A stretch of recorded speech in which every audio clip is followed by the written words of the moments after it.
Hello everyone and welcome back to the Data Structures and Algorithm course. The topic for today's lecture is going to be graphs. So let's see.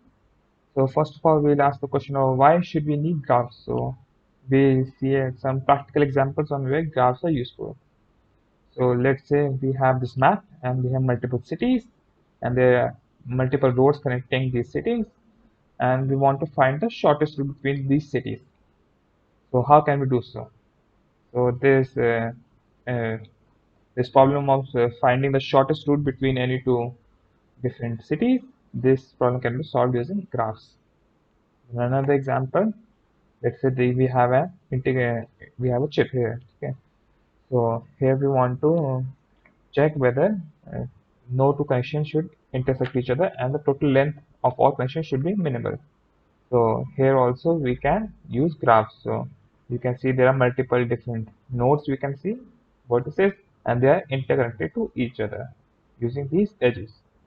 So everything here, this can be solved using graphs. So here we have an example of graph of how it looks like. So there are two components in a graph. First are the vertices as the circles shown here in the diagram, and then there are these lines connecting these circles known as edges. So we have data stored in our vertices, and how these data are connected to each other are via these edges. So using these two things, we'll make a graph. So let's look at it. Uh, let's look at what we have in the graph. So as said earlier, we assign the variable v as the set of vertices and e as set of edges. And an observation to be made is e is a subset of v cross v, because every edge you can imagine is, you can say there is an edge which exists between a pair of vertices. So one vertex into another vertex. So that's why E is a subset of V cross V. And a general notation of a graph is that a graph consisting of V vertices and E edges is denoted using this. So in a bracket we have V comma E. So this is a graph with V vertices and E edges. So there are two types of graphs. One is the undirected graph and the other is the directed graph. So the difference is that in undirected graphs, they are just normal lines. So you can go from 6 to 4 or you can go from 4 to 6. But in directed graphs, there are arrows in the graph. So you can only go from 0 to 1. Since there is an arrow from 0 to 1, but there is no arrow from 1 to 0. So you cannot go from 1 to 0. So if you imagine there is a road, then this acts as a one-way street. So you can only go from 0 to 1. So if you have to go both ways, then we have to show two arrows like in 1 and 2. So you can go from 2 to 1 also and from 1 to 2 also. But for undirected graphs, if there is an edge, then you can go both ways. So this is a two-way street. So you can go from 4 to 5, you can go from 5 to 4. So you cannot limit only one-way access. So for this example, how do we denote V and E? So vertices are 1, 2, 3, 4, 5, 6, as you can see, and the edges are 1, 2, 1, 5, 2, 5, 2, 3, 3, 4, 4, 5, and 4, 6. And here, and for the directed graph, the vertices remain the same since there are total, uh, sorry, yeah, the vertices, there are 6 vertices, but number 0 to 5. But the edges here, we have to be careful in writing these. So here you could write 1, 2, 2, 1, it's exactly the same, so it doesn't matter. But in directed graph, the way you write matters. So if you're writing 0, 1, that means you go from 0 to 1. So the arrows, so the initial node to the final node. So 0, 1, so 0, 1 and 1, 0 are different things. So you can mind up for that. So 0, 1, 0, 4, 1, 2, whatever these are. So into the arrows. So that's how you denote V and E for directed and undirected graphs. So another set of notations is the total number of vertices is denoted by n and the total number of edges is denoted by m. And for every directed graph, m has the maximum value of n into n minus 1, whereas for undirected graphs, the maximum value of m is n into n minus 1 by 2. So if you can imagine things, let's say here, for this undirected graph, let's say everything is connected to each other. So you can say that for node 1, it is connected to 5 different nodes.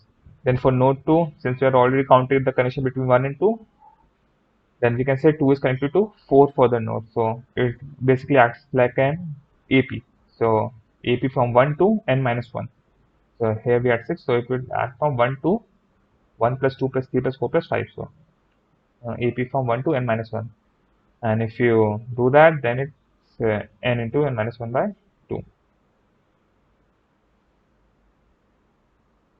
So that is for undirected graphs, but for directed graphs, we know that 1, 2 is not equal to 2, 1. So if in the case where there are maximum number of edges, then it would be case where we have arrows pointing both ways. So everything is counted basically twice. So in the maximum case, we just multiply this by 2. So it will be n into n minus 1. Then comes these three terms. So the first term is walk. So walk is a sequence of vertices, uh, and it is said to be a walk from x to y if the initial node is x and the final node is y. So you're going basically from node x to node y in any possible way. So you can go to any vertices at any point. So for each I less than equal to k, vi to vi plus 1 belongs to E. Then a path is a restricted type of walk. So it is a sequence of vertices, but no vertex can appear multiple times. So no vertex can appear twice. So let's say for this example only, let's say we want to walk from 1 to 4. So walk could be like 1, 2, 3, 2, 3, 4. So this perfectly fine walk. Can repeat vertices. Sorry. We can repeat vertices in a walk, but for a path we cannot repeat. So we could have like 1, 2, 3, 4. That would be a path. We cannot do 1, 2, 3, 2, 2, 3, 4. Since 2 and 3 would be repeated. So that is not fine for path. Then comes the cycle. So cycle is a walk. So you go from one place to back to that vertex. So no intermediate vertex can be repeated. So in this example, 2, 3, 4, 5, 2 is a circle. So that is a cycle. So here examples yet again. So 154 is a walk from 1 to 4. So initial node was 1 and the final node was 4, and we took a path. 1325 is not a walk. 1325 because there's no node connecting 1 and 3 directly. So we cannot jump from 1 to 3. So that is not a walk. Then we have this long thing and this a walk from 1 to 6. So here you can see there are nodes, sorry, there are vertices that are being repeated. So 2 is being repeated, 5 is being repeated, 4 is being repeated. This is perfectly fine for a walk. But the path from 1 to 6, you can see this is one example 1, 2, 5, 4, 6. Here you can see that there is no vertex being repeated, or this is a path. Then example of cycle is 2, 3, 4, 5, 2. So the initial and final are the same. Uh, everything else only comes once. So you cannot say like 2, 3, 4, 3, 2. Because 3 would be repeated.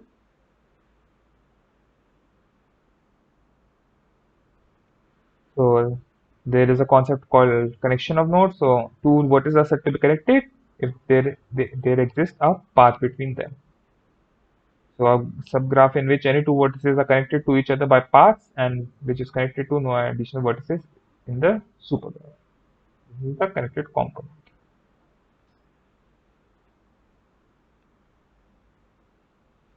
So how do we make our graphs? What data structures can we use? So these are how we numbering our vertices. You can go from 1 to n or 0 to n minus 1. This is 1 indexing, this is 0 indexing.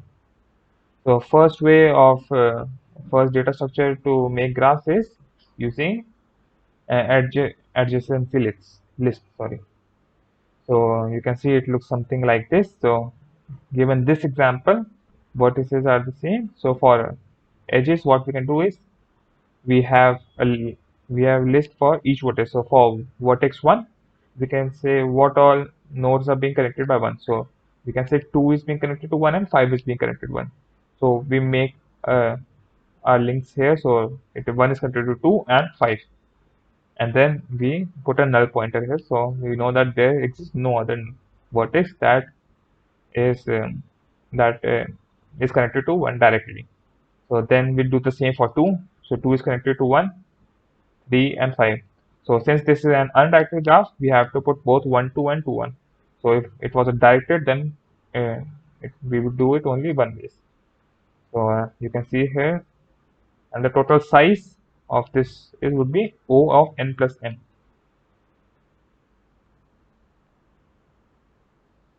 So advantages of adjacency list is it is space efficient. So using this list, we are not wasting any space whatsoever. We are only giving the valuable information. We are only showing that.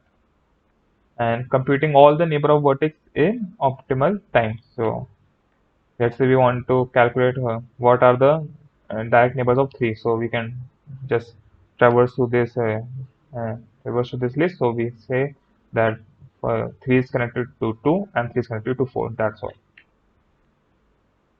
The disadvantage of adjacency list is how to determine if there is an edge from x to y. So in the worst case, it could take order of n time.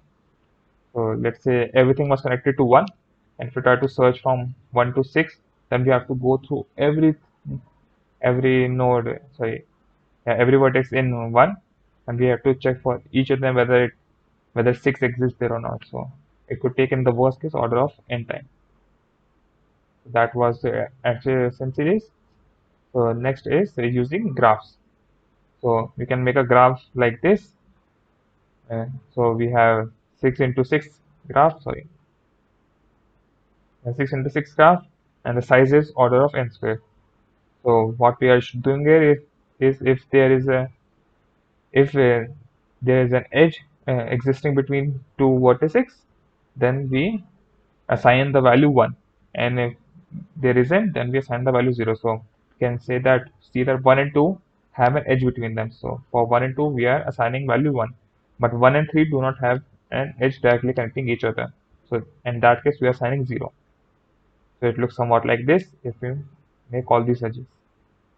So this is mirrored along this diagonal, of course, because this is an undirected graph. So 1 2 is equal to 2 1. But if it was directed graph, then it would not necessarily be mirrored. So and then in that case, there could be that there is 2 to 1 but not 1 to 2. So the advantage of matrices over adjacency is that the edge from x to y can be checked in order of 1 time. So if you want to check that if there exists an edge from x to y, then we can simply check, like say we want to check if there is an edge between 4 to 2. So we can come to 4, we go to 2, we see that the value is 0, and since there is 0, it is not 1, so there is not an edge between them. So it takes order 1. But the disadvantage is that it takes first of all order of n squared space. So it takes largest space since we are also storing all the 0 values. So in the list, what we were basically doing is we were showing uh, only edges where it is connected. So we will only storing basically the 1 values. But for matrices, we are also storing all the zeros, order of n squared. And computing all the neighbors of a given vertex x is order of n times. It takes order n times. That are the two ways. So you can make using adjacency lists and then using graphs. So we mainly use adjacency lists for our graphs. So in real life, m is very less than n square generally, and most algorithms require processing neighbors of each vertex. So this operation of determining if whether there is an edge between x to y is not the most important thing. The more important thing is computing all neighbors of a given vertex x. So in which case, and it is much more optimal in our adjacency lists. So there are of course a few exceptions in cases where graphs would be much more suitable. So then there's the uh, concept of graph traversal. So we are going from one vertex to another. So A vertex y is said to be reachable from x if there exists a path from x to y. So a path. So there could be multiple paths, but we want at least one path. So in left example, you can see that if you follow this red line, then there is a path from x to y. So graph traversal from a vertex x is said to be, so we start from a given vertex x and the aim is to visit all the vertices which are reachable from x. So we go from x, then we one by one visit all the nodes which can be reached through x. So in this sense, everything is interconnected to each other somehow. So every vertex can be visited if we start at x. So we have to do that somehow. So some things to keep in mind while doing graph traversals is that we have to avoid a loop. So we do not want to visit a same vertex multiple times. So let's say we were at this node, in this vertex. So let's say we travel down here, then we travel to right here, and if we travel, so let's say back here. So what we are basically doing is we are basically creating an infinite loop. So we have to somehow in a algorithm and modify the code so that this condition does not arise. So we do not have a infinite loop. So we have to keep that in mind. Then there should be finite number of steps. The traversal must stop in finite number of steps. So if there is no loop, then of course it will stop at finite number of steps since there are only finite number of vertices. Then the last thing to keep in mind is the completeness. So we must visit all the vertices reachable from the start vertex x. So we cannot say like let's skip this vertex or let's say we skip this vertex. We have to visit each and every one of them. That is important. Then a sample for graph algorithm problem. So these are some of the problems for graphs. So we want to check whether two vertices x and y are connected. So how can we do so? Then we want to check, we want to find all the connected components in a graph. We want to check whether there is a cycle in the graph or not. We want to check, we want to compute a path of shortest length between two vertices and whether there is a cycle passing through all the vertices or not. So these are some questions and that some problems to be solved in graphs. So one interesting problem is the sink problem. So what is a sink? Sink is defined as a vertex in where there is no edge leaving from it. So and every other vertex has an edge into x. So you can see for this node, every other node has a vertex into this. So this is for of course directed graphs only, not for indirect graphs. So for directed graphs, every other vertex is pointing into this sink vertex, and no edge is coming out of this vertex. So this is a perfect example of a sink, and there can be only at most one sink in a single graph. This of course because uh, if there is another, let's say we want to make this one also a sink, then how can this one connect to this one that be directed to this node here, because this is the thing, so this should point towards this, but if this is pointing towards this, then this does not proper, so this does not satisfy the second, this does not satisfy the first property, so there would be a edge leaving the node, so this would not be considered a sink in that case. There could only be at most one sink in a single graph. So this was it for the introduction of graphs. And in the next couple of lectures we'll look at the searching algorithm. So how do we traverse through a graph? So we look at depth first search and breadth first search. So that's it, and thank you for attending the lecture. So goodbye.